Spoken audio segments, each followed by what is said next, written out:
好的，大家久等了，因为刚刚我们解决一下技术问题，让大家稍微等了几分钟。那么现在我们的讲座马上就要开始，在开始之前，我要先强调一下，请大家不要私自录屏，然后更不要上传到网上，所有的版权应该属于讲座的老师，请大家遵守一下我们线上讲座的规则，谢谢大家。我们的讲座大部分是要用英文进行的，所以之后会有提问环节，也欢迎大家以英文或者中文提问都可以。Okay, so everyone, good afternoon. Welcome to today's talk. And this is a new seminar series we just started entitled China and the World, Historical Comparisons and Connections. And this seminar series is aims to explore the history of China through a global and comparative perspective. And this is our first event. We're honored to have Professor Pamela Smith from Columbia University as our speaker today, and also Professor Shiyun Li from the University of Science and Technology of China as the discussant.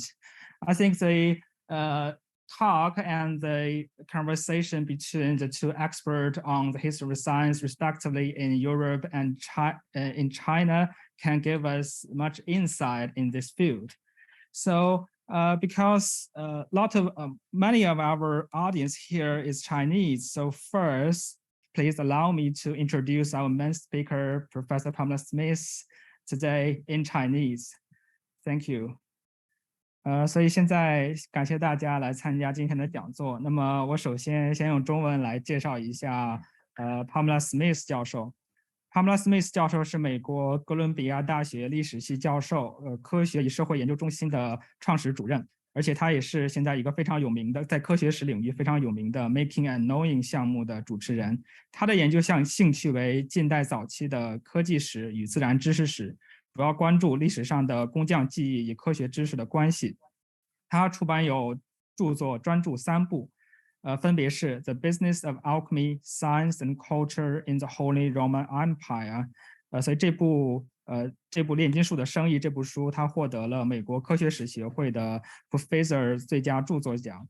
他的第2本专著也是他目前最有名的一本专著，是《The Body of the Artisan: Art and Experience in the Scientific Revolution》。这本专著获得了美国历史协会 Leo Gershwin 近代早期欧洲史的最佳著作奖。他的最新的著作 From Lived Experience to the Written Word: Reconstructing Practical Knowledge in the Early Modern World，在去年由芝加哥大学出版社出版。他另外编著有论文集5部，涵盖科技史、艺术史、物质文化史、全球知识交流史等等的领域。他最近主持的The Making and Knowing 项目呢，致力于从文本、物质与实验室重建的角度考察工艺实践与科学知识之间的关系。这一项目呢，这一项目在2020年发布了成果 Secrets of Crafts and Nature in Renaissance France， 先后获得了国际技术史的Eugene S. Ferguson 奖以及美国文艺复兴研究学会的数字创新奖。他最新的研究计划关注采矿与染料的历史，以长时段的视角考察人与自然的关系。好 ，So the title of today's talk is Historians in the Lab, Exploring the Intersection Between Craft and Science. Without further ado, let's welcome Professor Pamela Smith to give her talk. Thank you. Thank you very much. Yeah. Should I You just say. Okay. Thank you so much.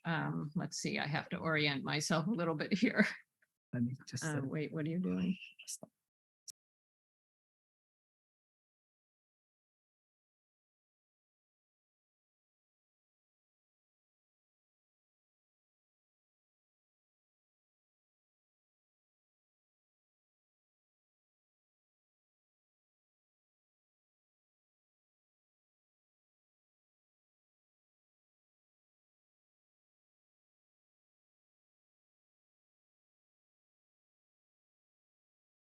This one.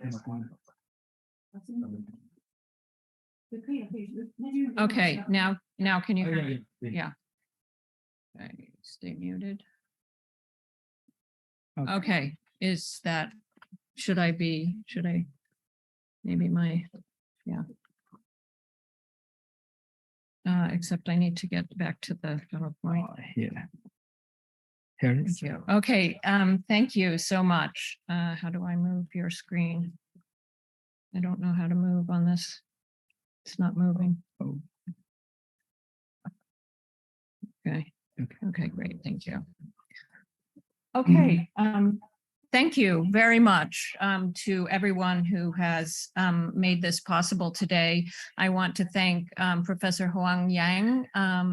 Yes, there you are, for your hospitality in your very busy schedule, and also Professor Shi Yin Li for agreeing to come all this way and discuss. And last but not least, of course, Professor Yu Xiaomeng, and all those who have made my visit possible, including the very hardworking graduate students. I'm really thrilled to be here. So let's see if I can do two computers at once. This one is not moving. Okay. There we go. Okay. I want to start by looking closely at We need to.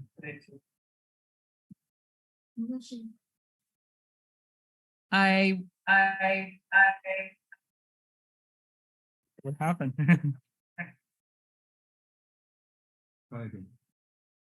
What about now? Is that okay now? Okay, great. Okay, I want to start looking closely at this image, if possible. Let's just look at it and see what we see here. There are a great number of very specific objects in the foreground and specific practices in the background. For example, you can see them hammering metal into a sheet near the forge. You can see this wonderful trip hammer, water-driven trip hammer. It was a new kind of innovation in Europe at this time, used for hammering steel armor.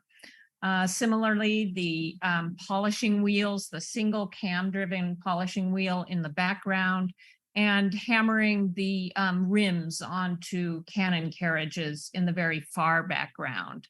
So this shows us a lot of very specific practices. And what this painting is evidence of is an interest and enthusiasm in the 16th and 17th centuries for the processes and the products of craftspeople.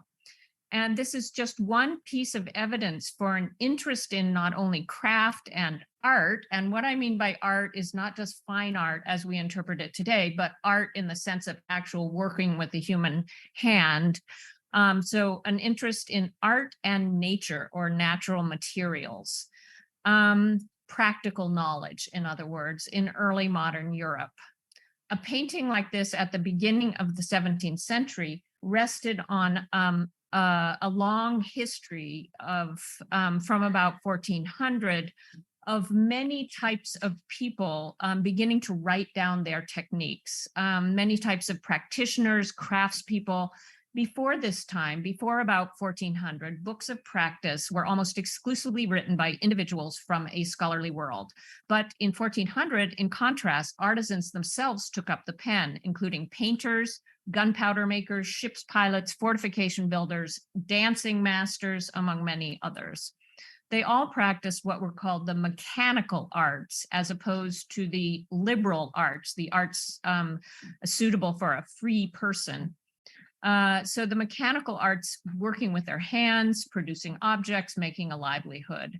And this is a real departure in the conception of authorship and of the liberal arts appropriate to the university educated.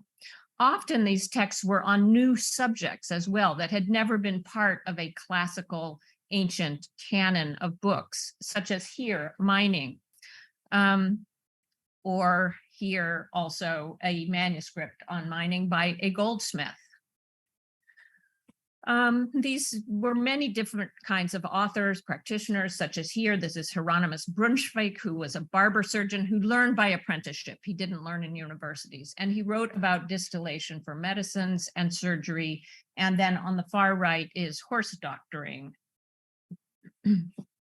Some of these how-to texts were the work of entrepreneurial printers. And printers were kind of a group between scholars learning at university and artisans learning with apprenticeship. And these printers experimented with printing, as you can see here. They emphasized the new capabilities of their craft of printing, especially in their illustrations that you find in many, many of these books in the 16th century. By the mid-16th century, a huge number of these texts were being printed in many vernacular languages and sometimes translated from the vernacular into Latin. They seem to have sold very well for printers, and it's clear that an audience who wanted to buy these texts was developing. Publications such as this, which is about all of the levels of society, the estates of society from 1568, written by a craftsperson and a poet. Works such as these in the vernacular contributed to this kind of celebration of practical knowledge and the valorization of artisans who practiced it. It portrayed craftspeople as diligent, industrious, and importantly, as central pillars of social order. Practical knowledge was not just written down, but was also depicted in print, such as the image that I showed you, the painting that I started with. But in print, you can see that authors argued, such as this author, a craftsperson who worked with a humanist to put together this portfolio of prints. They argued that these images of new technologies, and here you can see the printing, sorry, not the printing, the polishing wheel that's driven by a single cam, that again, a new innovation. They were making the point, they were making the argument in these prints that, as the caption down below reads in Latin, in our time, not in antiquity. So they're saying that they're surpassing the ancients in these new inventions. So that this dissemination in books and prints by artists and artisans about their handwork, their know-how, their ability to create and invent novel things was part of a new age, a new era. And the fact that this was disseminated so broadly by these many, many texts that were being written and published at this time is a really important to a sense on the part of people of that how to make and do things would lead to ever greater material progress and production. And that kind of perspective, this idea that we're entering a new era of material production and human, increase and improvement, really contributed to new views about the human relationship to nature that became so important in the following centuries for this proclamation of a new science in Europe at this time. And today what I'm going to do is discuss what kind of knowledge is contained in these texts, because practical knowledge, knowledge of the hand, is actually quite hard to study. And this kind of knowledge has often been neglected in the history of science. So I'm going to argue today that the interpretation of the contents of these texts call out for really new methods of research, namely hands-on reconstruction and, if possible, digital analysis. And this is partly drawn from a new book that I published last fall that's is available online and actually will be translated into Chinese next year, as you may have mentioned. Okay, I founded the Making and Knowing Project in 2014 to study this kind of practical knowledge. What is it? What is this practical knowledge in the pre-modern world? The contents of how-to texts seem to be primarily about techniques of how to make and do things. That is the making part of this title. But through our research, we really gained insight into how much this practical knowledge was also conceptual, indicated by the scientific knowing part of the title. So since 2014, the project has focused on how-to knowledge published, or not published, but written down in this remarkable late 16th century text of practice, which we have now published as an online digital critical edition. That's the URL, and it's openly accessible. The manuscript we studied, this manuscript, MSFR 640, is an anonymous 170 folio or 340 pages Middle French manuscript from the late 16th century that contains all kinds of notes, instructions, and observations on procedures. It's not straightforward. It's very repetitive, confusing. There's much left out. It's a chaotic text. It's not methodical at all. Almost a third of it deals with metal casting, including casting from life, which you can see. Oops, I'm going the wrong way.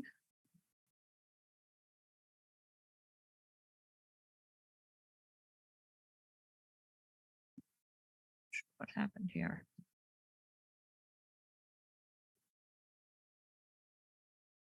Yeah, it should be. Oh, I forgot to move it. Yeah, there we go. Including much casting from life, which you can see here. But there are many, many other types of art objects contained in it. I'll talk a little bit more about what this casting from life is, but you can see the kinds of illustrations. This is a little lizard about that big that was cast from life, following procedures that are described in the manuscript. This is a 16th century life cast. So anyway, this manuscript contains unusually much evidence of firsthand experience and experimentation, and is really a unique source for studying artisanal knowledge. How this manuscript came into being, we'll probably never know exactly, but it's clear that it was composed in the south of France in Toulouse after 1579. And it became part, before the mid-17th century, of a rich book and manuscript collection belonging to this fellow, Philippe de Béthune, who was an old noble, diplomat, and advisor to 3 kings of France. He was also an art collector of art such as this. Caravaggio, he was in Rome in the early 17th century, and he actually seems to have bought this from Caravaggio. And you can see that it's the same coat of arms there in the upper right corner as on the book cover that he had, that his son had all of the books and manuscripts in their library made into, covered with this particular cover. Béthune, Philippe de Béthune, was also a statesman, and he published a Counselor of State in 1633. And he states in that text that the founding of manufactories, the getting to know a practical knowledge, would bring significant prosperity to a country. And like others at this time, he saw the arts and trades as necessary knowledge for a prince in order to develop this kind of knowledge called prudence, practical wisdom. And he says there, as you can see, that the prince's trade should not to become an engineer or to be able to build houses, but rather to make sensible use of people from all sorts of professions. So you can see why this kind of text would be of interest to this man. This shows you, this is part of the digital searching, analysis that you can do with our edition. And what this shows you is we have tagged all of the instances of professions in the manuscript. So any kind of trade, glass makers, gemstone foil, carpenters, joiners, locksmiths, sword furbishers, all kinds of. And you can see that there are 207 mentions of professions. And this comes up to about 100 different professions altogether that are mentioned in this text. So you can see why Philippe de Béthune would be interested in a text like this. And this is a kind of search that you can do on the edition yourself. So I hope that you'll all explore it because it contains a lot of interesting evidence about craft knowledge. So this is a pie chart of all of the manuscript's contents, and we, the Making and Knowing Project, made these categories, but you can see these 24 or 27 different categories. You can see that casting, metal casting, is the largest, about a third. Painting, again, a great kind of combination of different sorts of entries in the manuscript, but you can see the different kinds: household and daily life, medicine, etc. And there they are there. The objects that these recipes aimed to produce would have been collected together in the 16th century in a Kunstkammer, or chamber of art, a collection of natural and artificial or human-made things. And these kinds of collections were very popular in the 16th century, especially in the upper elites of society. And they were really meant to spark conversations and consideration of the relationship of art and nature. That is, the artifice of the human hand and the artifice of nature. They were also, again, a piece of evidence for this new audience for practical knowledge and the interest in the relationship between natural processes and human art. So what I want to focus on from now on is really, in this talk, is what was this practical knowledge? You know, one of the problems of this type of knowledge that's written by artisans is actually that it's very hard to write down. Can we move this thing? Yes, there we go. Okay, so you can see from this quote by, that did nothing, oh well. You can see from this quote by Benvenuto Cellini, a very famous a goldsmith who wrote down many of his processes. He says, how careful you have to be with this cannot be told in words alone. You have to learn that by experience.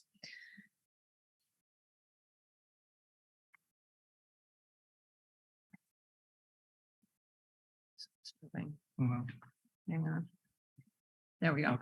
And this is Leonardo da Vinci, also saying the more minutely you describe it, the more you will confound the reader.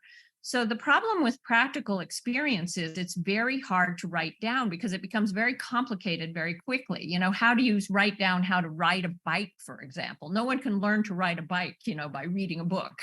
And besides that, in something like metalworking, the craftsperson has to respond to changing conditions of the materials and the workshop environment, you know, in real time. The problems of writing down technique are also a feature of laboratory procedures in the natural sciences, and this has led to creation of this kind of online journal of visualized experiments that has been founded in order to train and replicate more efficiently in the laboratory. So these are the problems that the Making and Knowing Project set out to study. And we realized that we would, for the pre-modern area, early modern era, we would need to continue to rely on texts, but we really needed a new approach to the study of this knowledge. And that research was carried out in order to study this text and this kind of knowledge in 4 interlocking components, which I think, given the time, I will just kind of skip very quickly over. We had intensive training in transcribing and translating this text. We had graduate lab seminars in which the students actually worked in the lab and reconstructed the entries in this text, which is what I'm going to talk about in a minute. And then we had annual working group meetings that we brought together scholars and students, and you might recognize Professor Liu Xiaomeng there in 2017. And those were very fruitful. And then we had a huge amount of digital development in the end of the project. Okay, so now onto this kind of craft knowledge, onto practical artisanal knowledge. We gained many insights into practical knowledge, and now I'm going to talk about what those were rather briefly. But you can read much more about it in the 125 essays in the edition. So again, I hope you'll explore the edition. And I won't go over these now, but I'm going to talk about them in more detail. Yes, the essays. This is the essays page of the edition. Okay. So this is my first, this is the first insight. So in the first year, the students kept asking, where, how do we do this? How do we actually reconstruct these things in the laboratory? Because there are no amounts given, there are no quantities given. They kept asking where, how much do we add? And we realized that the quantities were actually not very useful. And what they found instead were these statements of consistency. So consistency descriptions, such as this one. And, interestingly, there's also a mustard recipe in the manuscript. So they reconstructed the mustard as well. But in any case, the consistency description is then apply a thick coat as thick as mustard or a little bit thicker over the metal. This is for metal casting. So we realized really how important such consistency statements were in craft knowledge, in practical knowledge. This is one that we called the squeeze test, and you can see what that meant. The sand should give a nice hold, but still come apart easily. You find this several times in the manuscript. And we came to see that qualities, this kind of qualitative consistency description, was much more important than quantities in a world where materials don't arrive in a lab in standardized form. The workshop probably was open to the weather. And in fact, consistency descriptions provide more precision than qualitative measures would in this kind of world. And we wouldn't have realized this unless we had really worked over these entries, these recipes, as we called them in the manuscript. Another example of a sensory tool is this paper test. Now, there were all kinds before the advent of the thermometer in the 18th century. There were all kinds of ways for measuring temperature. You could test the heat by burning different substances, like this. You could test it by putting paper into it, and this is reconstructed 17th century paper. You could test it with hair, for example. You could test it with green leeks, a kind of onion, or you could test it with the fingers and the hand, which of course are very sensitive tools. So those are sensory tools. Now I'm moving on to another component of this practical knowledge, and that is this unceasing experimentation. About a third of the manuscript, as I said, deals with metal casting and shows the traces of constant experiment. And you can see down in the little box there, red outlined box, it says try burnt oysters. Sometimes he has try this in the margin. And, any making process necessitates a great deal of experimentation because you have non-standard materials. You must try them out. You have to reflect on that trial. You have to extend that trial. You sometimes fail. You do it a different way. You innovate. And you can see this going on in this manuscript of the many, many trials for making molds for casting metals. So constant experimentation with natural materials. Here, the students reconstructed the scores of experiments in the manuscript for mixing sulfur, wax, and pigments to make a better modeling and molding material. In many of the processes in this manuscript, raw materials are, in a way, pushed beyond their native properties in order to take on the characteristics or appearances of other subjects, of other materials. So let me just tell you what I mean by that exactly. So here you can see that the author practitioner, as we call the anonymous author of this, the person who wrote down this manuscript, you can see that there's pure sulfur on the left, there's pure beeswax on the right. He mixes them in various ways, very interesting ways, in order to get a better material in the middle. You see the ones that are, it's not as shiny as the sulfur, it's not as opaque as the beeswax. So he's combining the desirable qualities of sulfur and beeswax to create what he calls a more tractable or handleable, maniable in French, material. So a more useful material.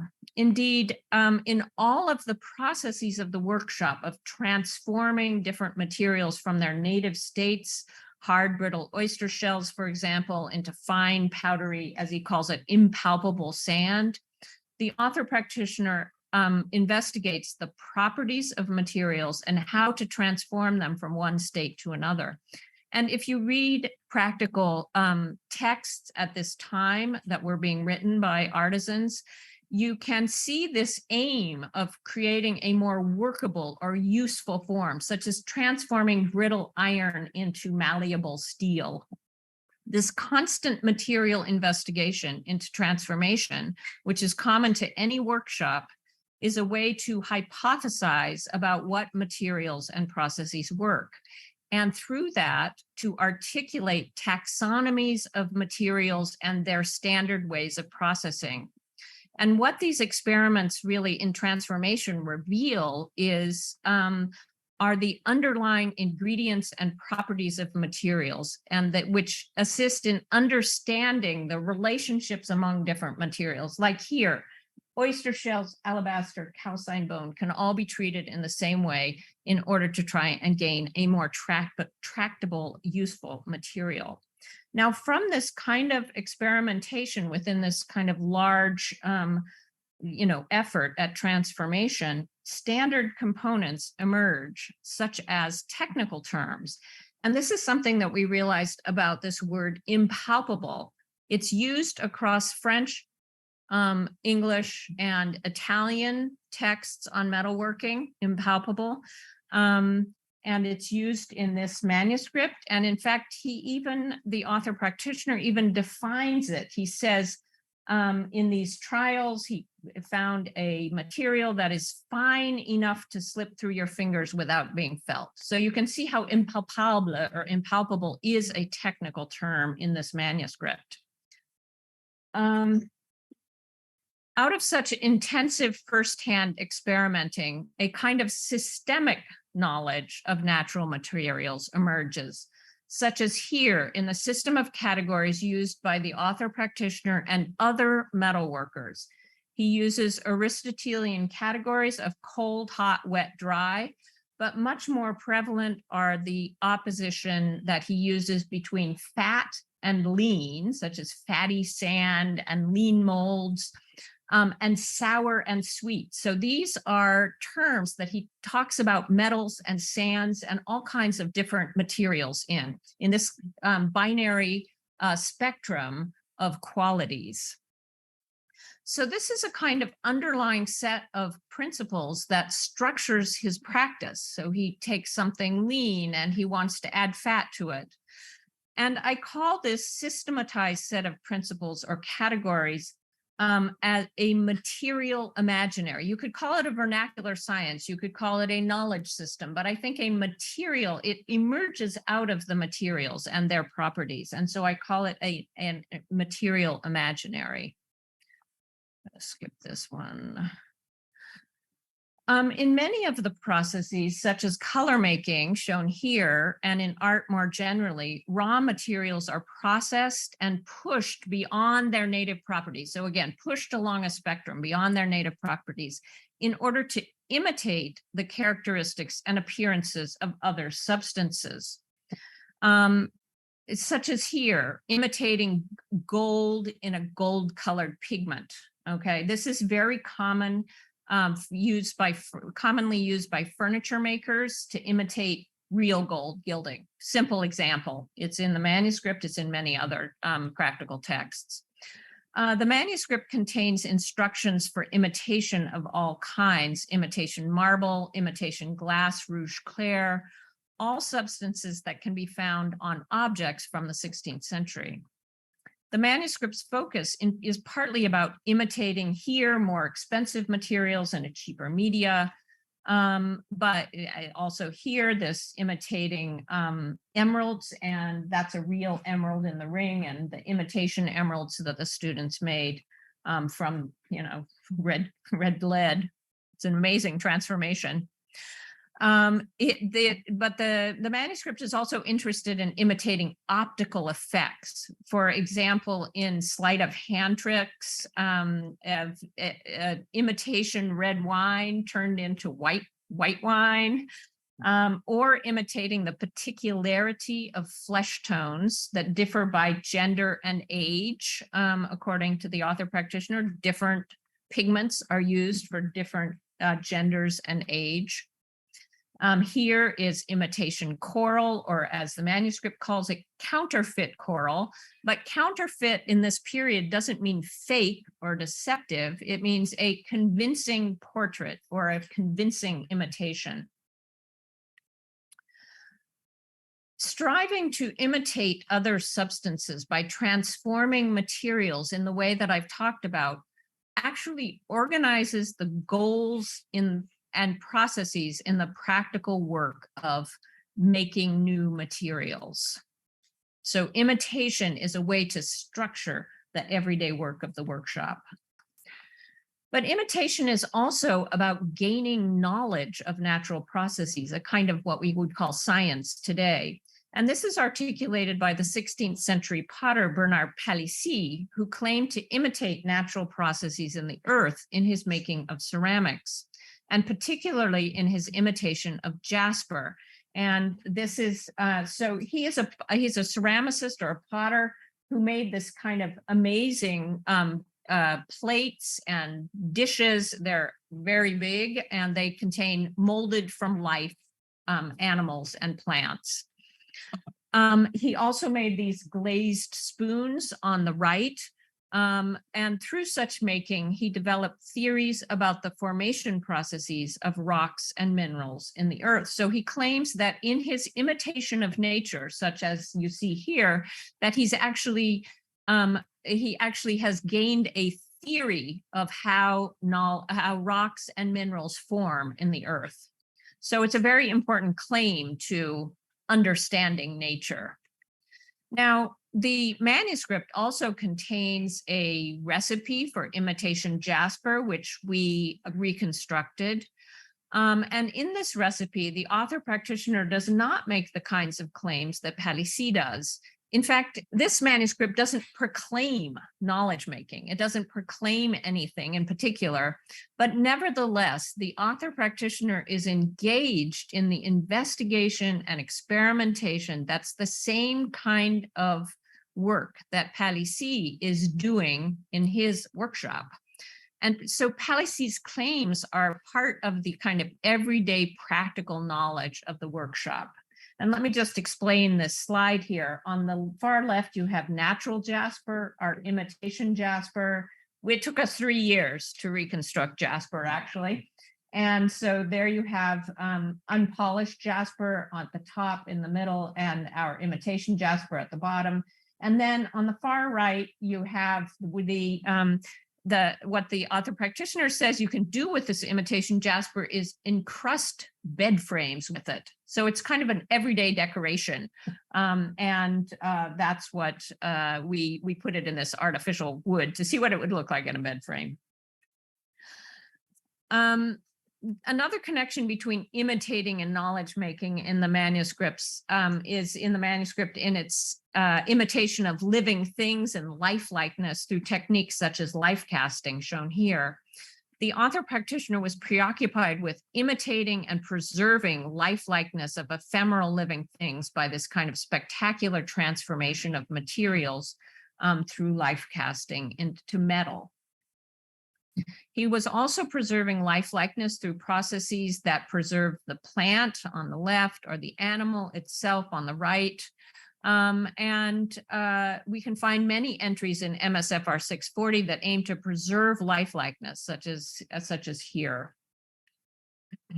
But interestingly, in the recipes for preserving animals, after giving an account of how to do it, the author practitioner says, you can add a painted tongue or horns or wings or anything you may imagine. And the same goes for rats and other animals. So he's not just imitating life, but he's also playing on how the human hand can alter and transform the natural thing. And this was one of the aims of those chambers of art, Kunstkammer, These collections also included hybrid animals such as this, but there is no other written description of how to make these hybrid animals. But this manuscript has one. Finally, I want to turn to vernacular, what I call vernacular natural history. And what I mean by this is all of the experiential knowledge that underpinned the work of so-called wise women, so as you see on the left, or root cutters illustrated on the right. And these people supplied pharmacists and physicians in this period with medicinal substances. They knew what plants were efficacious, where to gather them, in what times of years, and what ailments they treated.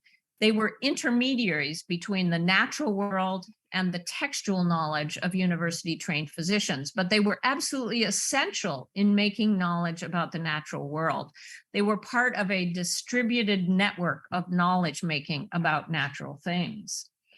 And MSFR 640 also contains much vernacular natural history. It has observations about and descriptions of catching, keeping, feeding, killing, and then molding and arranging, as you see here, animals for life casting.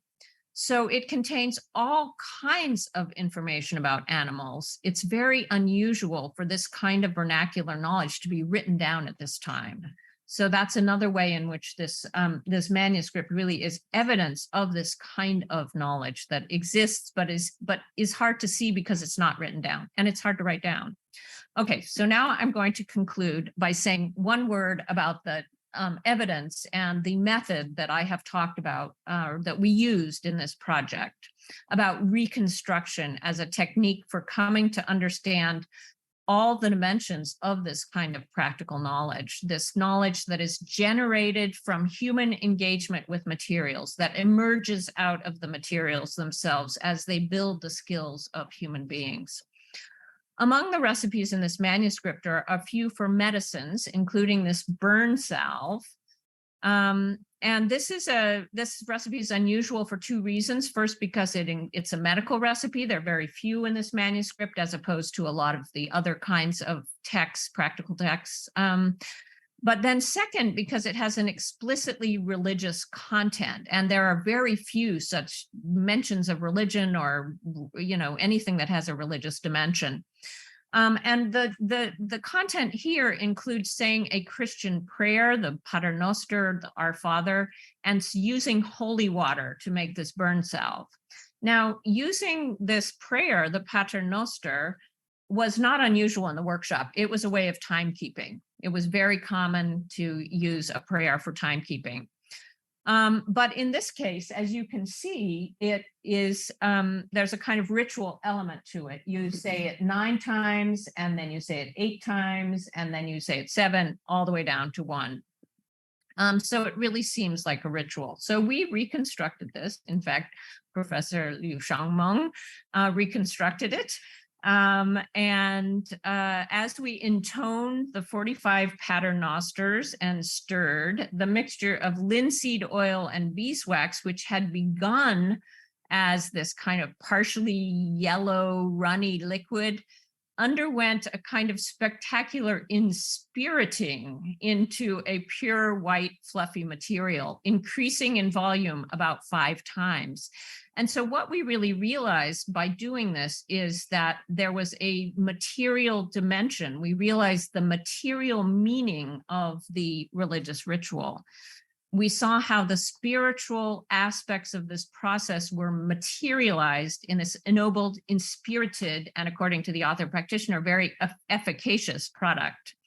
Now, what I want to note about reconstruction is that unless we had actually reconstructed this process, we never would have realized that material dimension to this ritual, or the spiritual dimension rather to the ritual, the way in which the material also materialized a spiritual practice. So I'm going to conclude there. I just wanted to summarize here that the elements of artisanal knowledge, the sensory tools that I taught, of artisanal knowledge that I talked about first, the sensory tools of embodied experience, the constant experimentation, that helps to structure which in part is structured by the aim of imitation, out of which emerge sensory tools, technical terms, categories and taxonomies of material properties and ways to process them. And all of these form what I call a material imaginary, a knowledge system that articulates relationships between materials and provides this framework for practice. So this is what the insights that we gained about practical knowledge in doing this reconstruction. I think that I just want to reiterate once again the centrality of imitation as central to practical knowledge and to a craft epistemology, a way of acquiring knowledge. Imitation is key to learning as an apprentice. You have to imitate the master, to transmit knowledge from workshop to workshop by means of copying. In working with materials, imitation articulates the goals of experimentation and it organizes processes. It investigates the relationship between nature and the human capacity for manipulating nature and gives insight into nature itself, as Patty C. claimed. And of course, it also produces actual desirable objects that people want that also function as proofs of this type of practical knowledge. In the 17th century, imitation became key to the new experimental philosophers, or what we call the new scientists, who claimed that they could know nature in a new way, that they could recreate or imitate was to know, rather than focusing on the causes of Aristotelian science. And some of the first projects of the Royal Society of London and the Académie Royale des Sciences were to interview artisans to seek out their practices of material transformation. So I will leave it there, but I just want to acknowledge the many people who made this project and these insights possible, the 9 postdoctoral scholars with whom I had the privilege of working, the core members of the Making and Knowing team, and the many, many students, and including Professor Liu Xiaomeng, and the many others who made this possible, made this project and the insights possible. So thank you very much, and I look forward to your questions.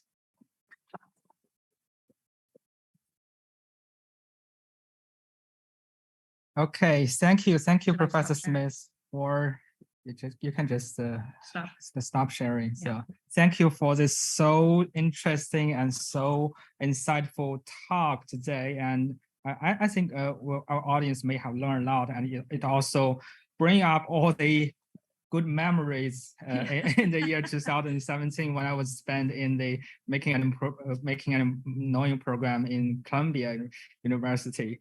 So it also reminds me of how I was surprised when I saw the mixture of linseed oil and wax started to change when I washed it based on the process recording the recipe.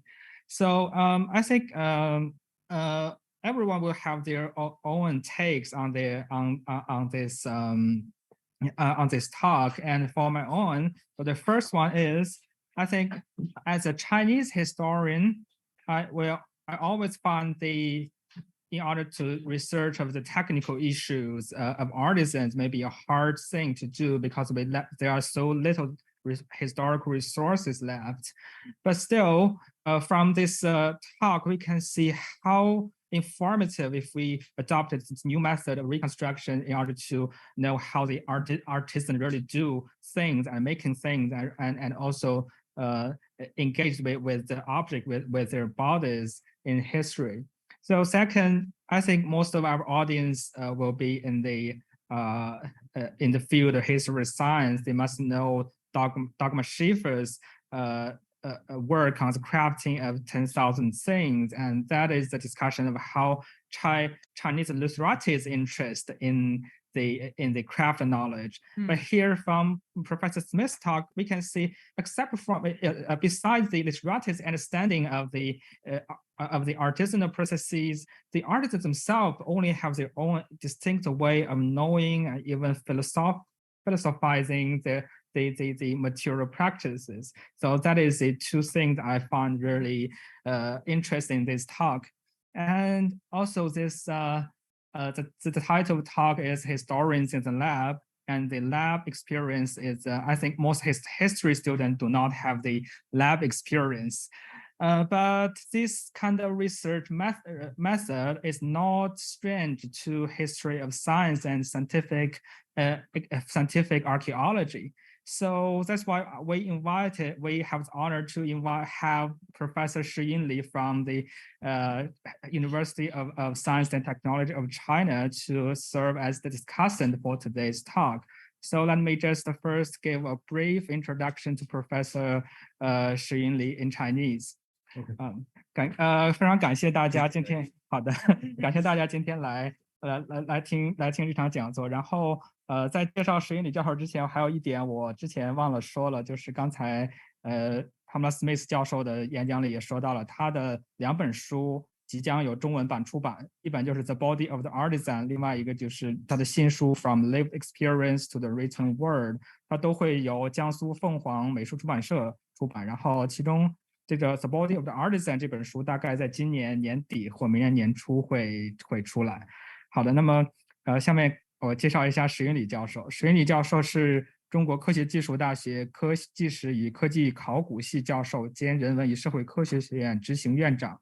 他同时也是国际科学史研究院通信院士、国际东亚科学技术与医学史协会主席、中国科学技术史协会副理事长、国务院学科评议组成员。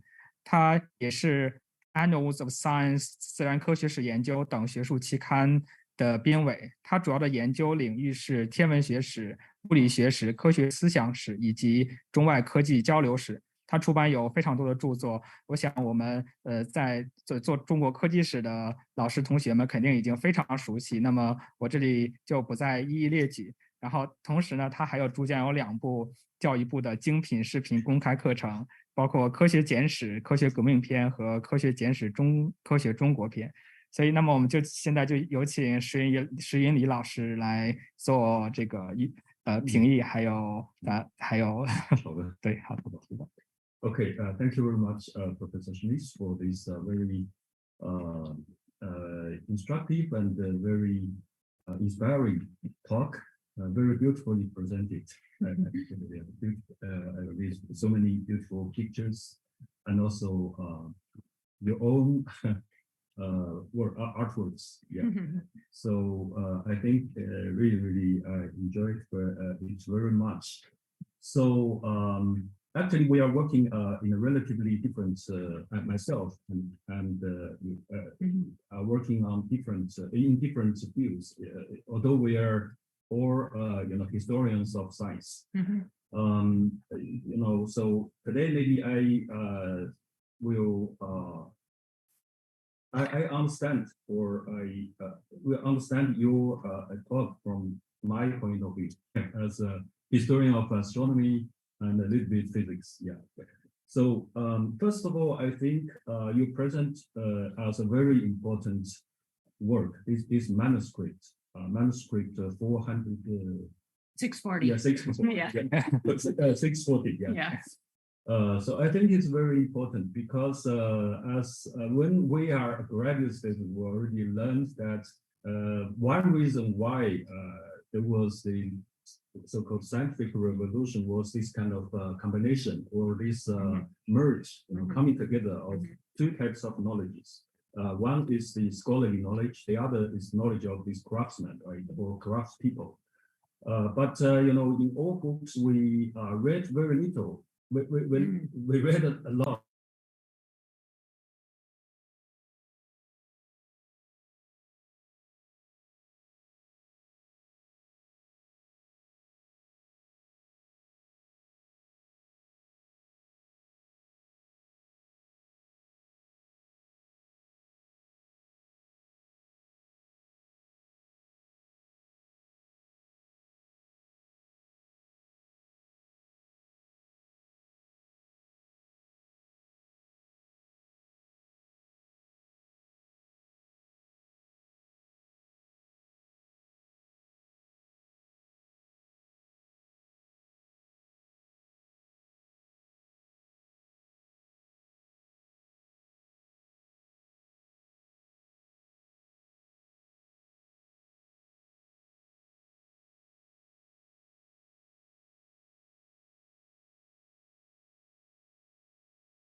direction is quite few. So and also that's why I think this kind of study itself is very important. And also the manuscript itself, according to your research, also very unique and very different from other manuscripts or books published or unpublished. So as you and also I think it's not just about the formatic what is that? I mean about the procedure itself, right? Yeah. The recipe itself. It has a kind of a structure, knowledge structure, or you would call it a conceptual structure. I think this is really new, and that means these craftsmen, they have their own way to treat or to conceptualize what the present scientists, technicians or engineers trying to do when they are trying to write down their own knowledge, right? They should have all these kind of things in description of materials, the properties, qualitatively or quantitatively, or to do the classifications, or to describe their behaviors, during the manufacturing, or the what is that experiments. So these are really totally new, at least to me. Yeah. So I think because I also teaching. I'm not an expert, but I'm teaching. History of European science, especially with emphasis on this period. Yeah. So that's. I think this is totally new. So thank you. And I think this is very important to make up, our knowledge. That have a better balance of, the knowledge on the scholarly, so whether the scholarly contribution and the contribution from the crafts people. Yeah. So this is what the first point I would like to make. But I think the more important thing is that your presentation or your work, your project, tells us a new way to do history of art and technology. That is the kind of experimental method. This method is very important, especially you are not trying to when you are study this kind of manuscript, right? So traditionally, when we are facing a manuscript, the first thing we try to transcribe it, and then to have some what is that, annotation or what is that? Translation, yeah, okay. But you combining experiments, you bring it into a process of experimentation. I think this is very new way to do this kind of work in not just in history of science, maybe in other, for example, history of arts, really including the fine arts, right? So because they also involved this interaction of man with material, right, to express their imaginary. So I think this is a very good way. And also, as Professor Xiaomeng just mentioned, that actually in history of science, we already, especially in my field, astronomy, history of astronomy and physics, some scholars already use this kind of so-called experimental method, or sometimes in China at least, we call it a kind of experimental history of science. But I think still there are some essential difference between these kind of experiments and your experiments. For us, we are equipped with modern science. So when we are trying to reconstruct or to experiment on some reconstructed models. The purpose is oriented to modern period, to science. So how scientific it is, whether it really works according to scientific principles, or how precise a instrument is. So these are our purpose. So, but I think your experiment is totally different because, for example, when you are facing a manuscript, I mean, who is the author of the manuscript? Is this author a scholar or a practitioner? So, how can you resolve this problem? Find the answer to this question, right? So, so you're not go back to the pile of old papers, right? Textual texts. You went to the present day artisans, right, in museums, right, or other places. Ask them to try out some of these recipes, and you found that it really works. So so you have this. You concluded that the author should be a practitioner, right? This is a very I mean, it's a very new way to handle this kind of good problem. So the second way is that you are trying to use this. You are oriented to to bring the readers back to the historical venues and contexts, right?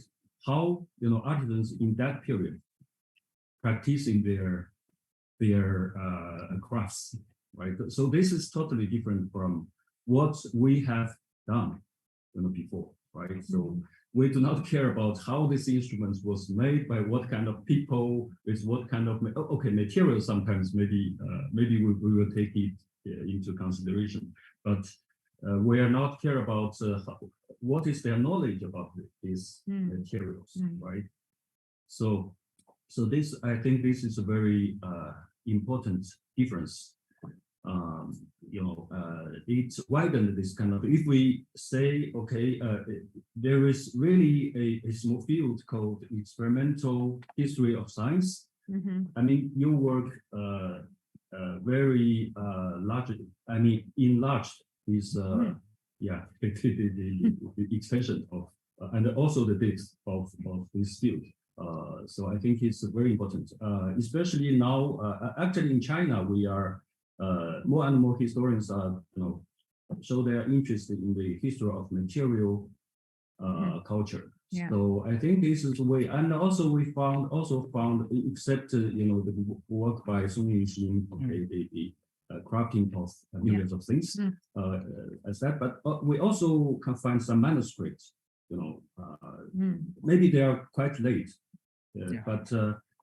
I think maybe we have a reason for that. Maybe they are the results of a very long tradition or genealogy of the crafts.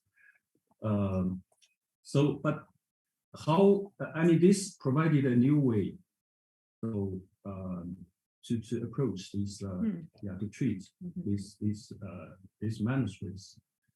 So that's why I think this work is very instructive. This is first importance to my understanding. The second one is you also invented a new way of how to publish the result. What is the result of our research, right? You are not using this. You are in this respect. You are totally in the spirit of the Renaissance art. Text cannot tell everything, right? At least the experience, right? Cannot tell the. So you use this kind of visualized presentation.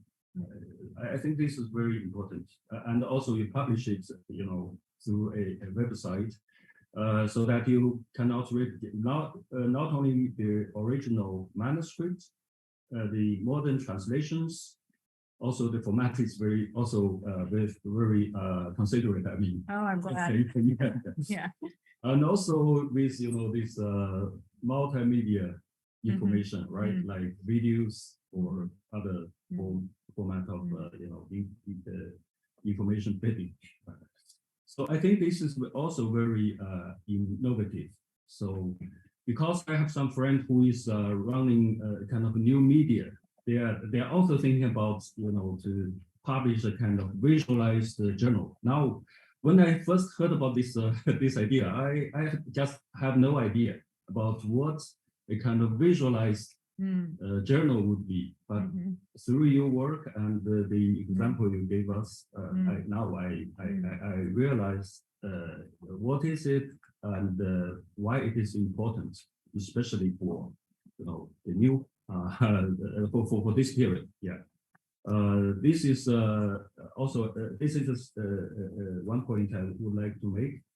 Another point I would like to make, that is the pedagogical function of your project, because you mobilize not just a group of scholars, a senior scholar, or okay, you mobilized a lot of students. They are involved very deeply in this project. Not just sitting in the classroom, they are they go to the laboratories. They are involved in branch projects, small projects, and to handle this this problem with a new way of study. I think this is kind of a practical way, or I don't know how to put it in English. Yeah. So I think this is very important. And from our talk, this earlier today, I know you are trying to develop a kind of undergraduate class course. I think this is very attractive and something very worth trial. Yeah.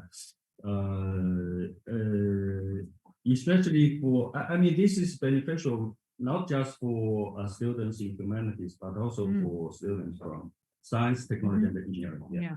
So that's I think this project is not just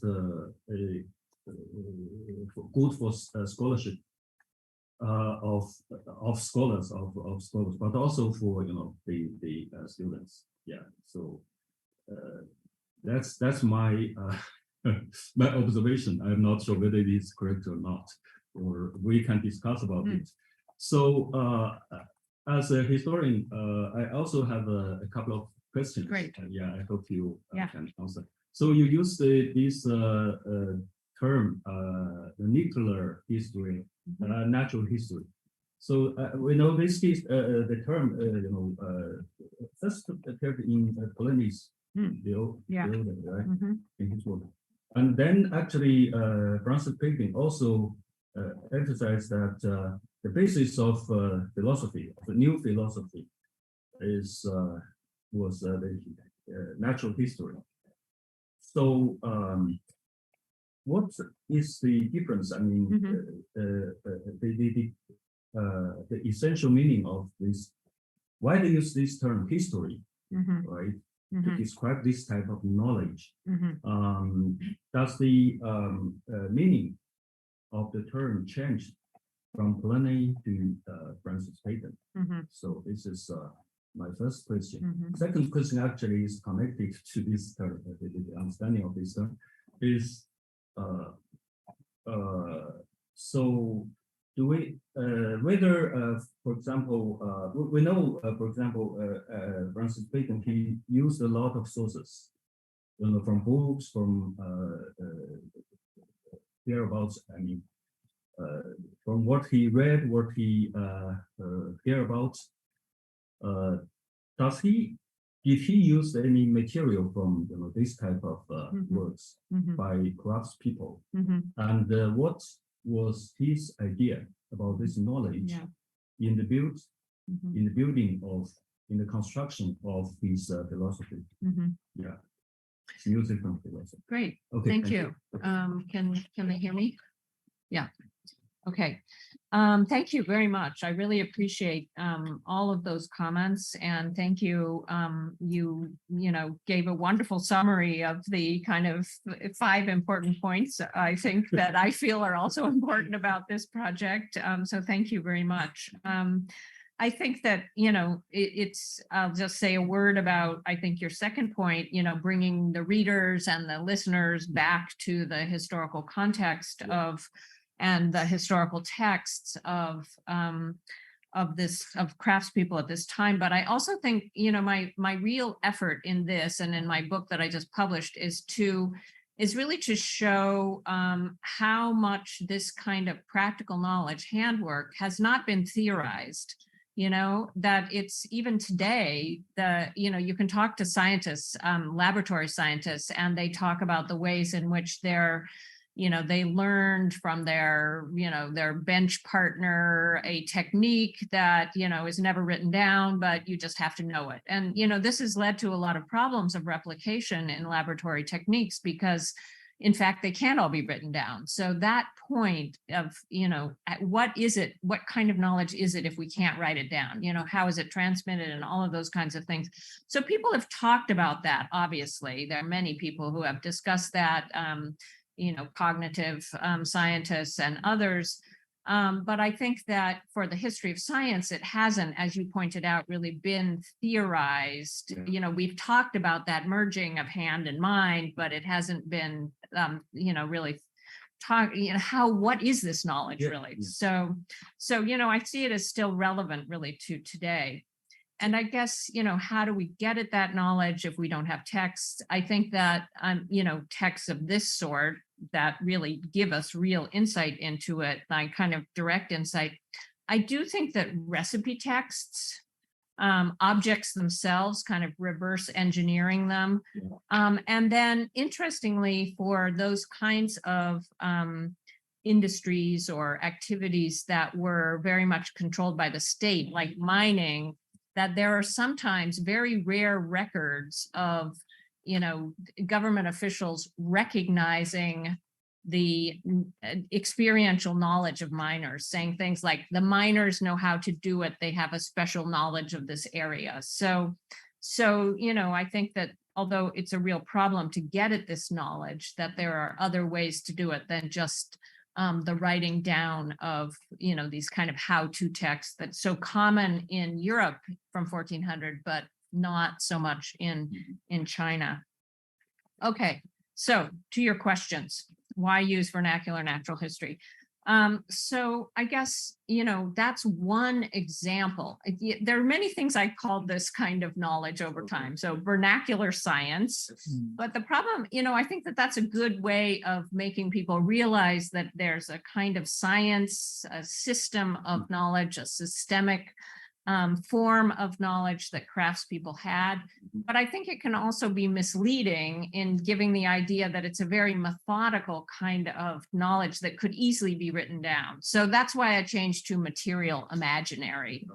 And that vernacular natural history is one kind of subset of that material imaginary that has to do with plants and animals mainly. And so, that kind of knowledge was so common in the early modern period. I mean, and that was the kind of knowledge, especially that women had, that, was just not written down very much at all.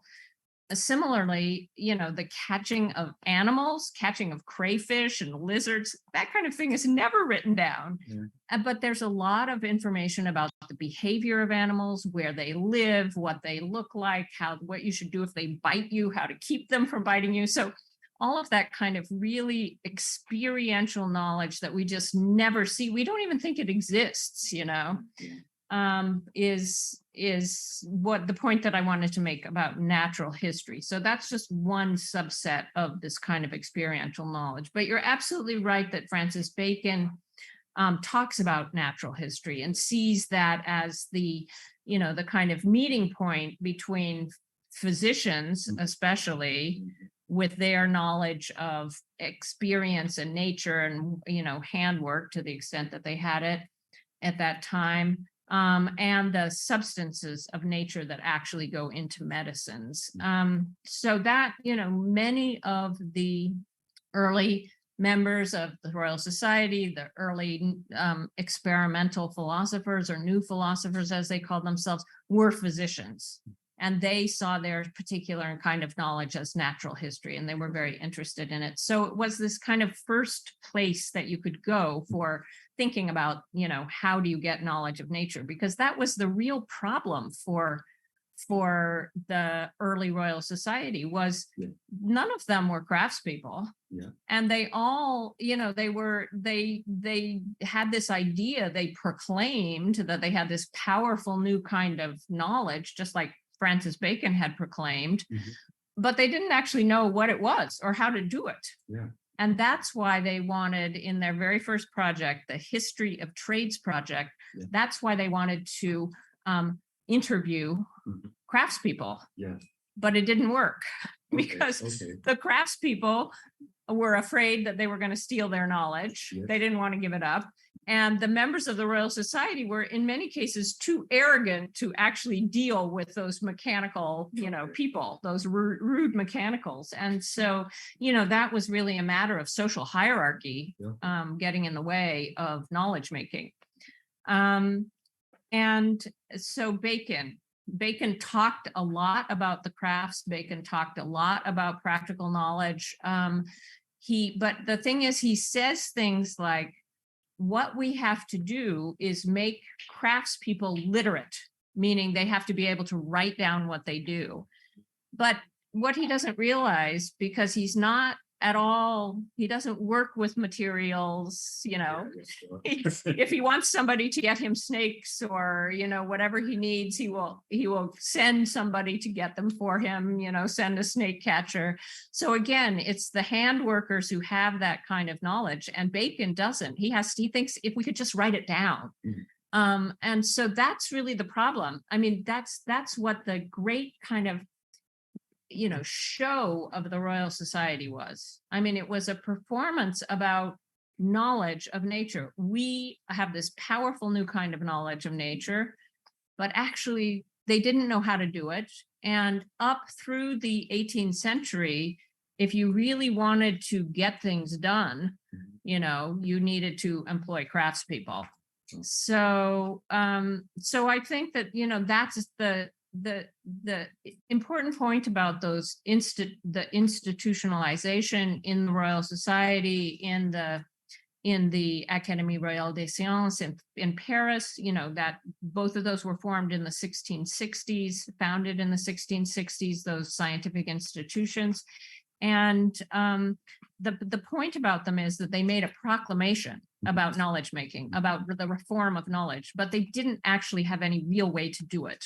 The very first example, the very first publication, rather, from the Royal Society was not the History of Trades, but the History of Trees, written by John Evelyn, Silva Silvarum. And, that's a natural history. So that was the second way that they saw to kind of figure out how to really put reality to their claims. Thank you. More questions? Yeah, thank you for this very stimulating conversation. And I think it's time for us to open the floor for questions and answers. So we have students here in the meeting room, and we also have another 100 audience online. So for the people in classroom, you can just raise your hand and ask. And for people in the Zoom meeting room, you can type your question at the chat box and we will read for you, or you can just show that you want to ask question and just open your camera and microphone and ask yourself. That's all fine. Okay. Thank you very much, Professor, our illuminating lecture. And I have several questions. I will start with the simple one. You and Professor Sweeney just mentioned that the manuscript you studied, the 16th century manuscript in French, and why did you end up studying this particular manuscript? as Professor Su just mentioned, that there's some unique features of this manuscript. And could you speak a little bit about this? And my second question is that Professor also mentioned that you approach it's all because I think it's very innovative and really extend our evidential basis of our study. But you mentioned that in order in your study you have to reproduce the same end product with the same quality mentioned in the manuscript. In my study, I'm a Byzantinist and I study weaving and caricature. And in my study, I find that even though we have the same end product, but we can create two very different, disparate methods. And some Byzantinists used to believe that some patterns textile have to be produced in jacquard loops. But from my own study, I found that there isn't any solid evidence supporting the existence of such jacquard loom in Byzantine society. And people usually use the very simple structure loom, but with a better investment of time in order to create the pattern textiles. So my question is there any space for speculation in your study? And you have to start with this background knowledge.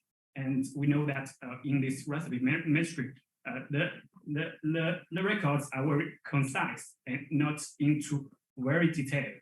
And like a cookbook, we have the same cookbook, but we don't really make the same dishes. So this is my question. Is there any space for speculation? Yeah, okay. So I'll try to answer those in the order you asked them. So why this manuscript? It had lots on life casting, and for my previous book, The Body of the Artisan, I was very interested in the exact imitation of nature, and life casting was one example. And so when I found this manuscript, which I didn't discover it, I found someone else had published on it, but not in any detail, and was not working on it, but had just published some of the illustrations. So then I realized that this was a text that had something about life casting. I started to read it. I couldn't understand a word of it because it was so convoluted and repetitive, and so I realized that I really needed to understand the techniques, and the most efficient way to understand the techniques is learn how to do them.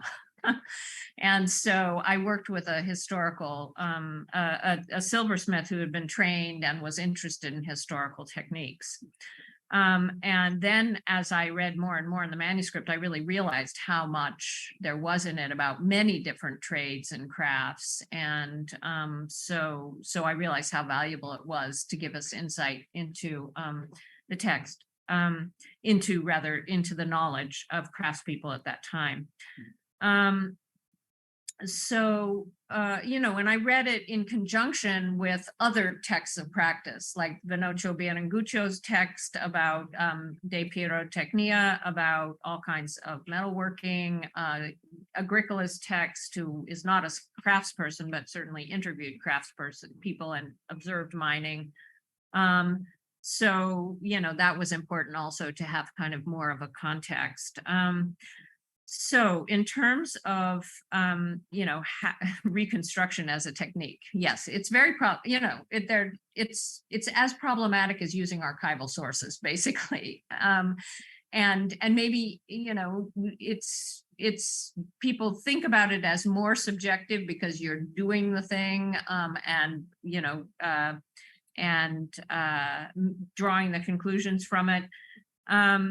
You just have to take all of those kinds of problems into consideration. I mean, you have to be completely transparent about them. You can't ever have the same exact materials that were used. You can't ever have the same exact, body shape and structure as the people who were actually doing it. You can't ever have in our lab that we had to make many compromises. Like we couldn't use open flame in our lab. So we used electricity, Okay. you know.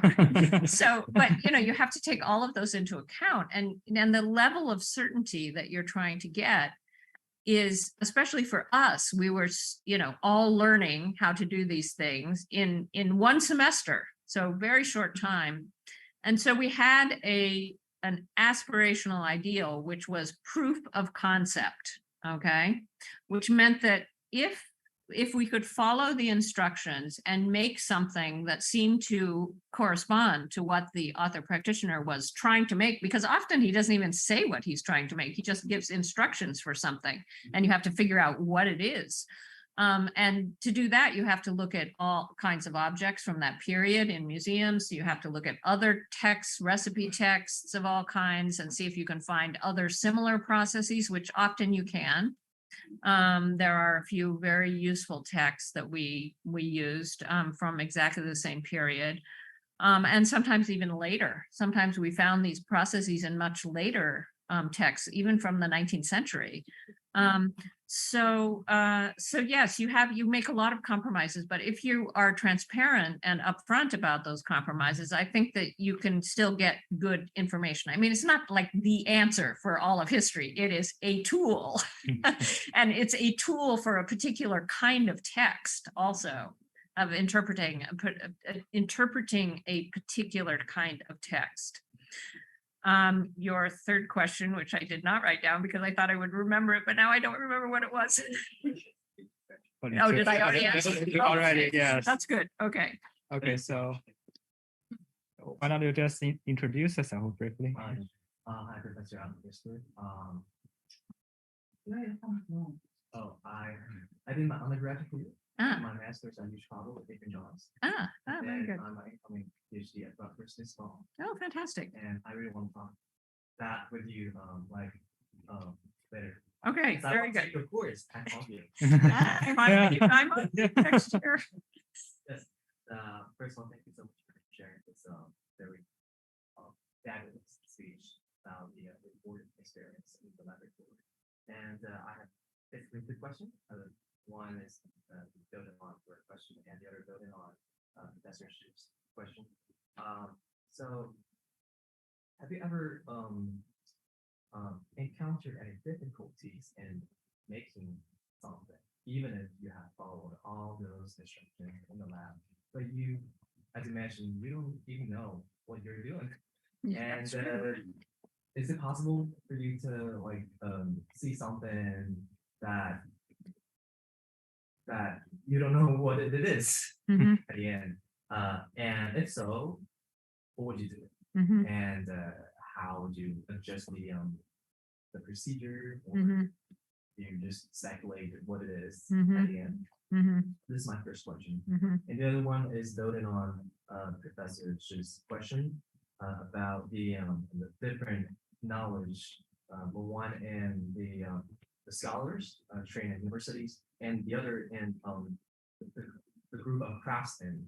So, as you mentioned, that there are some works translated not only from Latin into vernacular language, but the other way around. So, is there any response to that? Is there any response from the scholars to those vernacular works? Yeah. Thank you. So first of all, the difficulties in making things, lots of difficulties. That's why it took us, for example, 3 years to make imitation jasper, because there was a statement about sheep wool, and we thought it meant sheep yarn to begin with. But then we realized it probably meant just unspun sheep wool. So when we tried that, it really looked like imitation jasper, but we don't have an example of imitation jasper from museums from this period. We do have examples of imitation marble.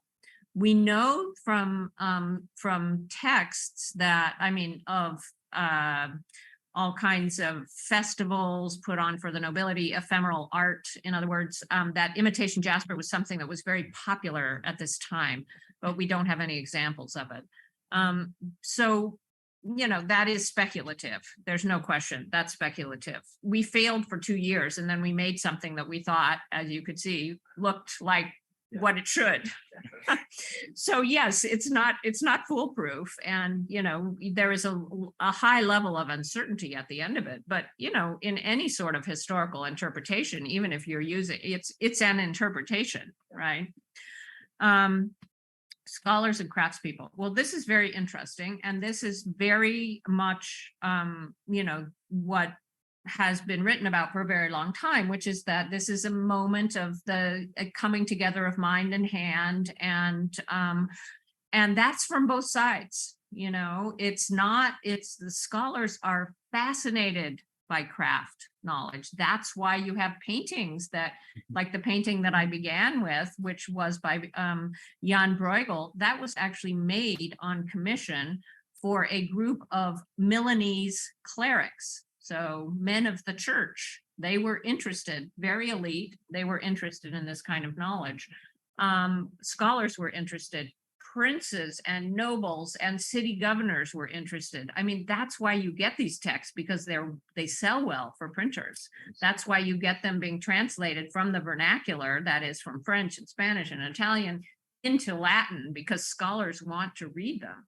So, it's that moment of coming together from both sides. Craftspeople want to become liberal, want to become practitioners of the liberal arts. They want to become authors. They have ambitions to take part in that, noble living. And nobles want that practical knowledge, and scholars are interested in that practical knowledge because it seems powerful. It seems like it has a lot of potential. So that's really what my book, the From Lived Experience to the Written Word, is about, who's the audience for all of these texts and what are they interested in?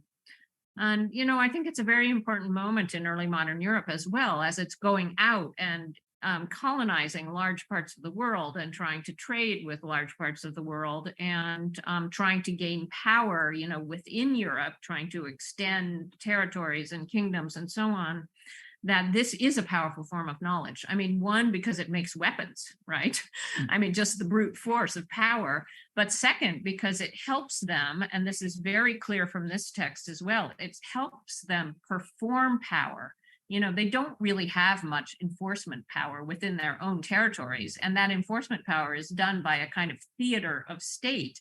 And it is artworks that you need to create that theater of state. And so this is knowledge which is very much about power at this time as well. So one question building on that. So as you mentioned that, as we know that the early modern books are more communal goods rather than someone's specific work. So what is the relationship between these publishers and these craftsmen who are probably illiterate? They're not illiterate. No, that's the other thing about this period, is that craftspeople are becoming much more literate, especially goldsmiths, there were many schools, local schools that were founded from the late 15th century on. And so, you do have a lot of literate craftspeople, actually. And that's, of course, a kind of precondition. Yeah. And paper is another precondition of all of this publishing. We can take that for granted, that, it was not the publishers who were writing it down, although they were copying a lot and they were compiling a lot. And they may have also commissioned texts from craftspeople.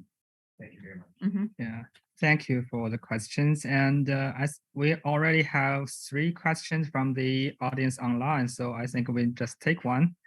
So this one is from Sun Yuqi, if I pronounce it correctly. I have 2 questions. The Sun Yuqi have 2 questions. So the first, how do you define the material imaginary? I myself is interested in mechanics, but I noticed that you left out mechanics, architecture, material engineering, shipbuilding, and such kind of practical knowledge that would usually be mentioned in Renaissance. It seems that your focus is more on the Book of Secrets. So the second question is, I'm pretty interested in the sensory tools, like saying paternoster for timekeeping or standard like master like. Are these kind of measurements used very often in 16th century and in a wider range of places? and if it is unique, like a characteristic of artisans. Yeah, those are two questions. Yeah, I'll start with the second one, that sensory tools. Yes, these are very common. The paternoster, the saying the prayers in order to keep time, is very common in workshops. Consistency statements rather than quantity statements are also are very common in all kinds of practical texts and recipe books. In terms of how do I define material imaginary, I would say that my thinking behind the term material imaginary, and what I mean by imaginary is not imagination or that it is not real, but rather that it is a conceptual realm that grows out of materials, right? That emerges from human beings interacting with materials. So I think that we can study the history of science, the history of art, as the process of, you know, if you think about why, for example, in China, in some regions, bronze casting was so incredibly sophisticated at such an early period, okay? You have the natural resources. You have a kind of ecology of natural resources. Those natural resources give rise to humans working with them. That gives rise to certain skills. Those skills give rise to certain ritual practices, to communities that are bound together by those ritual practices, and that are out of that is created a culture. So what I'm saying is that everything really comes out of the materials.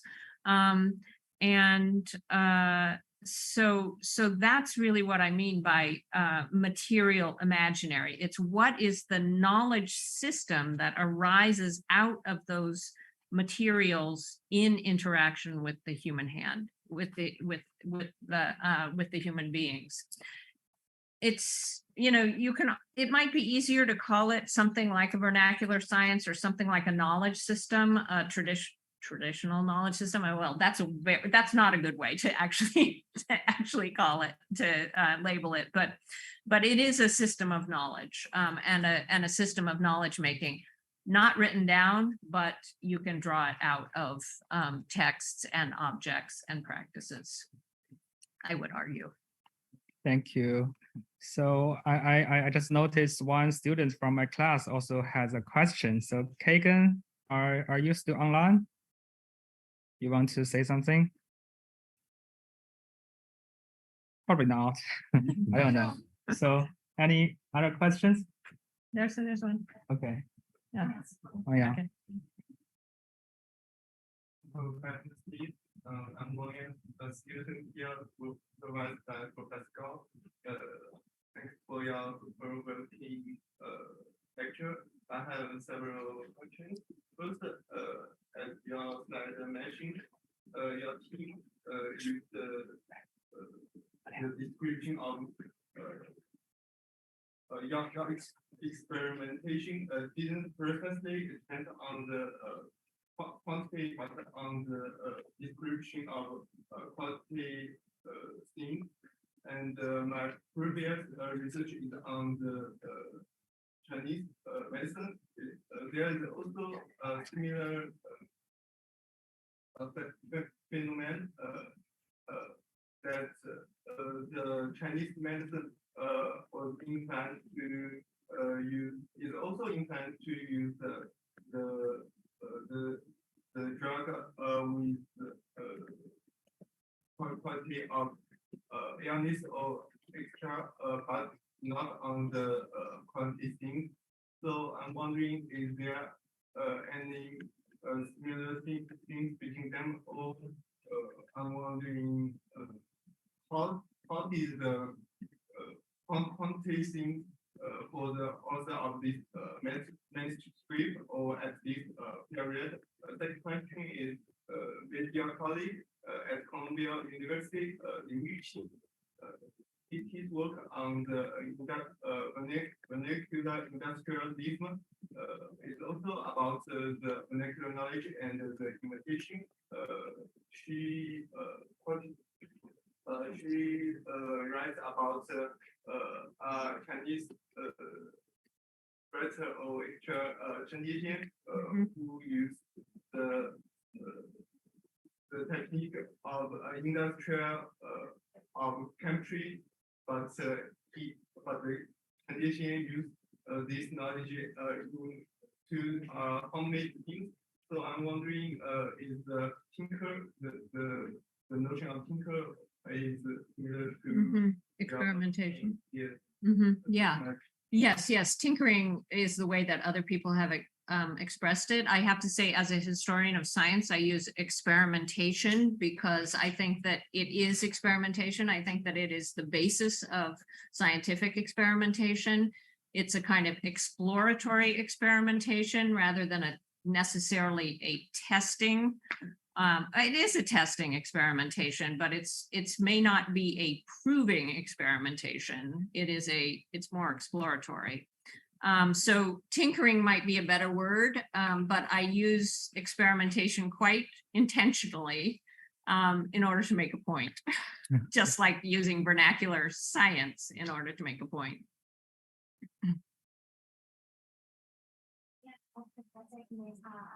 I'm a PhD student from the University of Berkeley. My supervisor is in Poland. And my question, first, thanks for your speech is very interactive. My question is, it's just a small question about your presentation. In part, the imitation has made the knowledge about the nature world. When first while talking about the imitation about the nature world, the first thing coming to my mind is the spiral shape. You know, the spiral shape of the seashell has the symmetry of the golden spiral relation, and it's normally used in our daily life, like the stairs in the Guggenheim Museum, the runway. That side on the Paris, there are many famous architecture like the Notre Dame, Bastille, and the Eiffel Tower. When their layout also has a symmetry of the spiral relation. So I just wondered why you didn't talk about it. Is that a part of your work? Well, that's a very interesting question because Palissy believes that the perfect Bernard Palissy, the potter, believes that the perfect fortification shape is a spiral shell, seashell shape.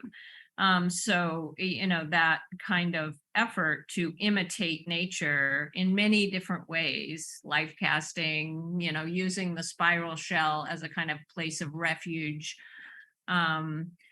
There are many different ways in which you can talk about imitating nature. And that's why I think that, you know, that imitation of both by the human hand of natural materials and natural things, and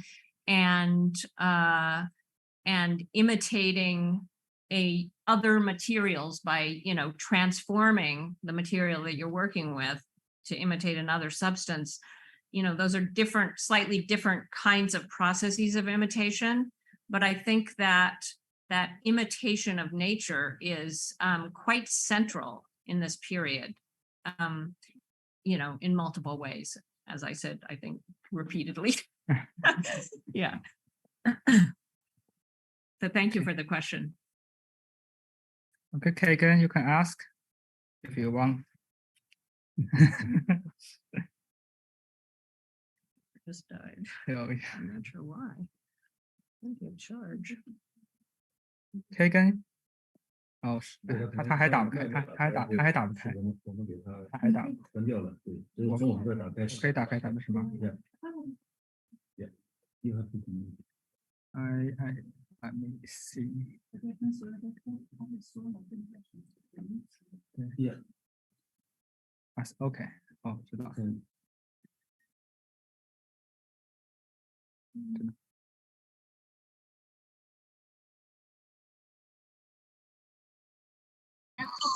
Okay, yeah, there we go. Can you hear me now? Yes. Okay, yeah, I think I just needed to be unmuted by the host. So I have both a comment and 2 questions.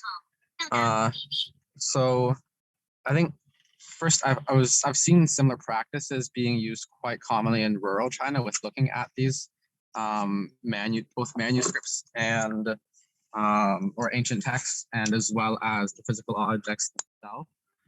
And I think one of the problems I notice most often here, I guess, with the lack of them being transferred or talks about them, is that a lot of people who are practicing these things have a lack of, I guess, academic education. So while they are much involved in these things, a lot of them have been basically practicing this since they were children, but have not really been able to progress anywhere in academic field. I have friends who themselves have been practicing techniques that have been passed on for hundreds of years, but because they've basically been stuck in this, situation where they are practicing these techniques, but not really growing in an academic field or have the ability to do that. For them, it's very hard to express this in a way. So I like to just say I've seen this similar things quite common through practice in China as well.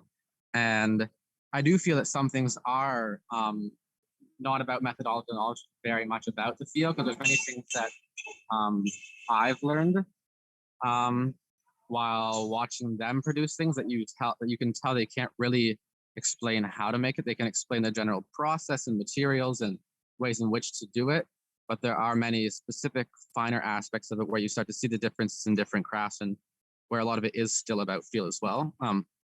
But to my questions, I would say, what do you think is the limit to how much we can explain based on processes? And do you think we can explain these higher levels that are often associated much more with these natural feels that you need through practice? Or do you think there are also ways to write that down as well?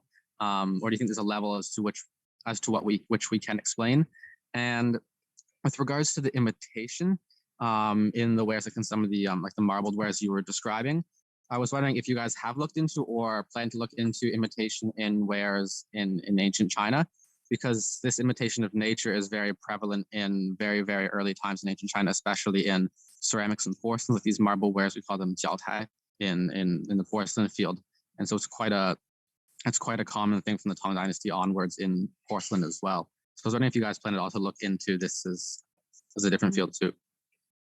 Yeah, thank you very much. So I mean, one of the problems of this kind of knowledge that I didn't really mention, but underlies all of what I was talking about, is the kind of social hierarchy of mind and hand. It's common in ancient China, in ancient Greece, in early modern China, and early modern Europe, that craftspeople are dismissed as really not having knowledge, as just knowing how to do something, but not understanding a kind of larger conceptual field. And it's true that it's not often articulated, but what I'm claiming, in my paper and in my work more generally, is that in fact there is a conceptual world there that we have to really draw out of both the practices and the techniques and the texts, if we have them. So part of that problem is the kind of sense that craftspeople have that they don't have greater conceptual knowledge. So I think that, there are obviously limits to what you can write down, but it would be very interesting, and obviously some anthropologists have done this, to understand the knowledge systems by observation and by interview and by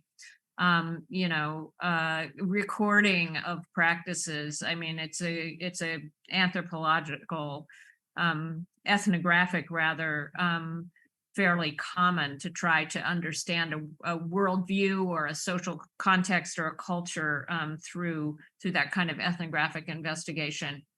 So, I see what I'm doing as similar to that kind of thing.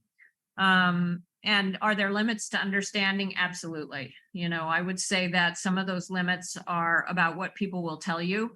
In the present day, for example, I mean, in the United States, we have often the example of indigenous knowledge, that Native American knowledge, in which there are parts that are considered secret and can only be kept in the community. And this is actually one of the reasons that craftspeople also didn't write down their knowledge sometimes. So yeah, there are limits to what we can know in any field, and certainly in this one too. Okay, so imitation, looking at ancient China. I would love to do that.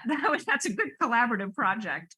You know, it's interesting that to think about, you know, is that effort to imitate nature or to imitate by, you know, transforming natural materials, is that really universal? Is that just part of workshop practice, like I have been claiming? And, you know, and then is it, secondly, in Europe, it became something that was quite explicit and quite self-conscious, that, you know, the imitation of nature was an ideal, and stated by scholars and artisans and everybody. Was it that kind of explicit statement? Well, Xiaomeng and I yesterday went to the Yuyuan garden. Yuyuan. And, you know, there it's called a counterfeit mountain, right? So that is exactly that kind of imitation of nature in the building of landscapes. And, you know, out of that building of landscapes, I am sure that there is knowledge that is, you know, underlying it, and is, it's a process of observation and comparison and all of those kinds of things. In terms of the ceramic wares and porcelain wares of ancient China, I don't know enough about that, obviously, but it sounds like a good collaborative project. Yeah. So thank you for your questions.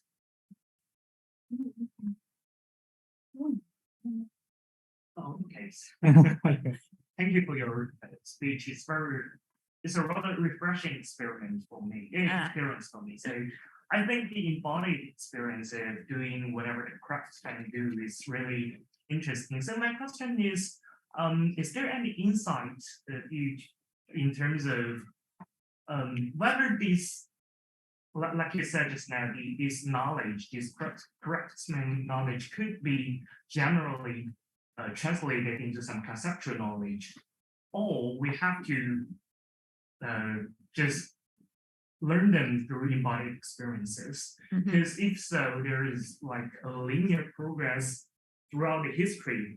Like for Asian people, they have some kind of embodied experience, and later on we have some concepts to conceptualize them. So is there such a linear progress in your perspective, or you just say there might be some random factors throughout the history to like make the, you know, the modern sciences came into its emergence in 17th century? So maybe some other factors helped in this process. Yeah, thank you. Yeah, that's an interesting question. So I think that I'm very wary of linear progress. I'm very wary of narratives that are linear. You know, going into any art museum or technology museum, you see the incredible, very early ability to cast in bronze, for example, you know, and then in other places you don't have it. And then it's, you know, and then, you know, that culture dies, and, you know, in another place it comes up. And, you know, I'm very, very wary of any sort of linear story or narrative when it comes to human capacities for interacting with nature and producing things. So in terms of, you know, can you say that there's progress when you write down technical practices? So some things can be written down, it's true, and it can speed up transmission, but there is, in terms of teaching technical knowledge, there's nothing as effective as observing somebody do it, and especially very complicated technical procedures. And so, you know, we find, for example, today, we no longer have manuals of instruction, books of instruction. We watch a YouTube video, right? Because that's much more efficient. So I would say that, that has being able to watch something remotely, digitally, is probably will speed up transmission of certain kinds of techniques. So I do think, though, that there are techniques like how to catch a lizard that, are very, very old and kind of continuing below the surface of writing, but every once in a while make it into writing, okay? Or the ways in which certain kinds of metals or cast or alloys, for example, that they are being used. There's a huge repository of techniques that are below the kind of surface that, go back to a very long way, that every once in a while surface in writing. And that's usually when it's claimed that they're discovered, that technique is discovered. So there again, I don't really think it's a linear history. I think it's a relationship between writing and techniques that is not linear, but rather is kind of contingent and fairly random, as you pointed out.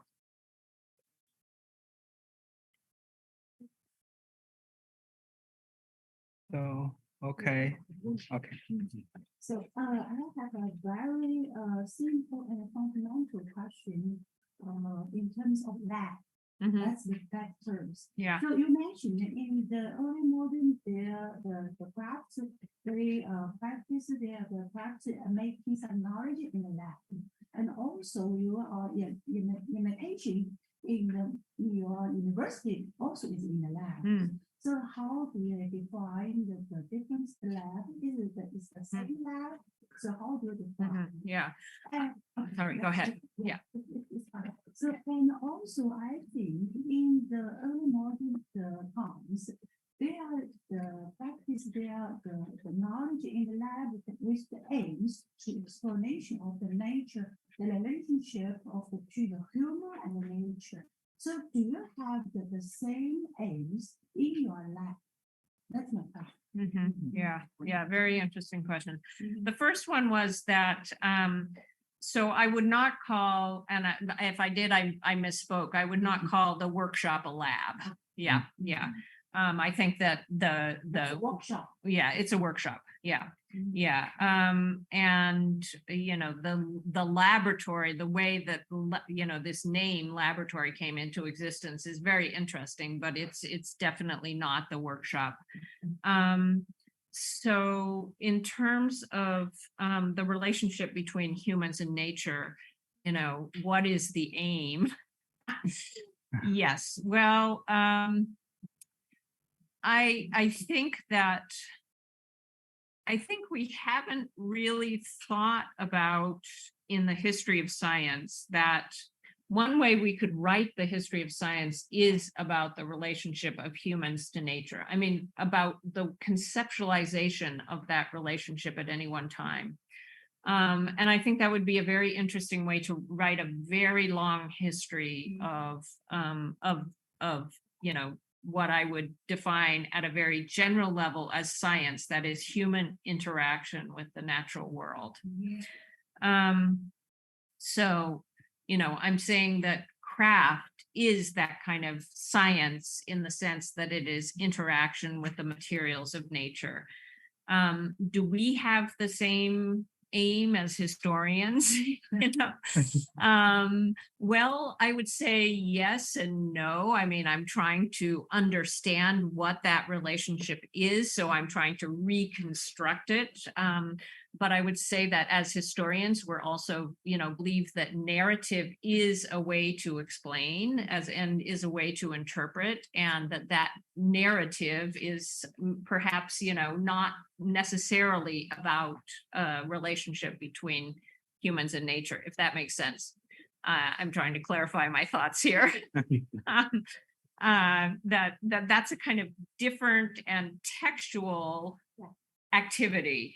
That history is, something that's easier to write down than experiential knowledge, but equally uncertain in many ways. You know, you have to decide as a historian whether to focus on the very small or the very large, and whichever you focus on, you're going to leave out so much that, you know, you have to ask, are you really reconstructing it in an authentic way? Which I think is how I would answer your question. Yeah. Yeah, but thank you. That's a hard question. Yeah. Yeah. I'm a student of the Professor Go. Okay, great.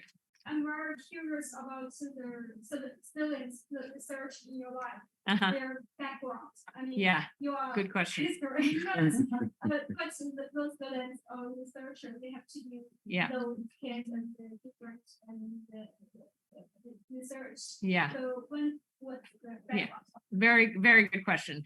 So we had historians of science, a lot of art historians, anthropologists, literary scholars, and one scientist, one chemistry student.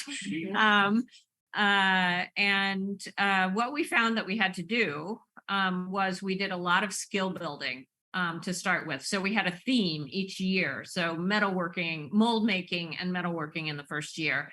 And so we did a lot of skills building that, you know, would help them think about that theme, would help them learn the processes of that theme. We would bring in, I forgot to mention this, we would bring in an expert practitioner, someone who was skilled in historical techniques for 2 weeks to work with us and with the students in order to learn those techniques.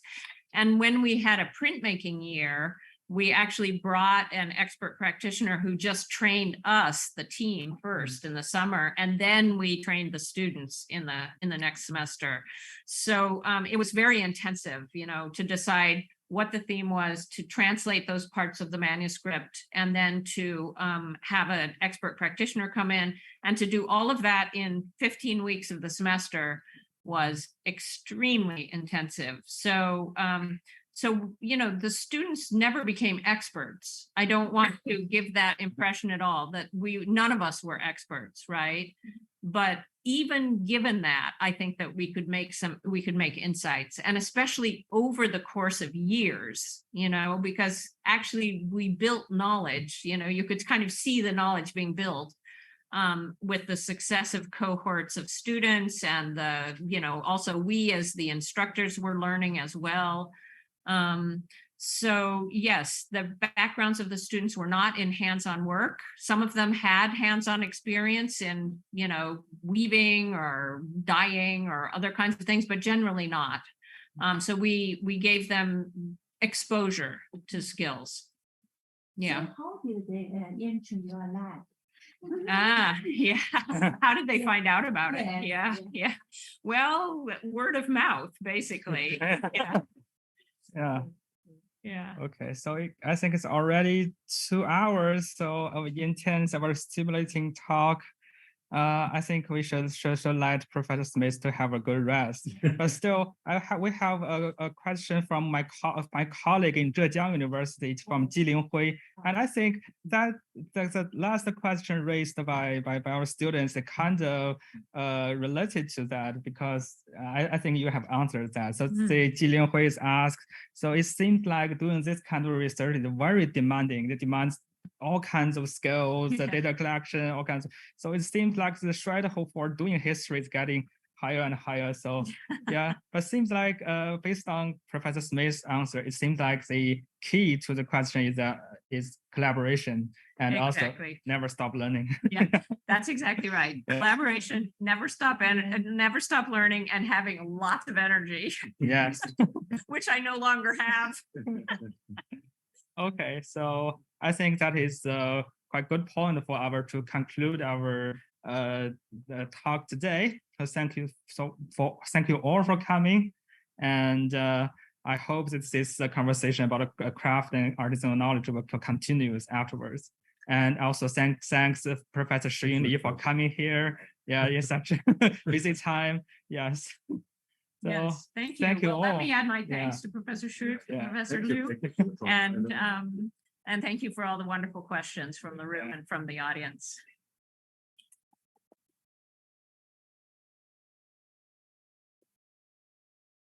Okay, that's it. That's it. Yeah, that's right.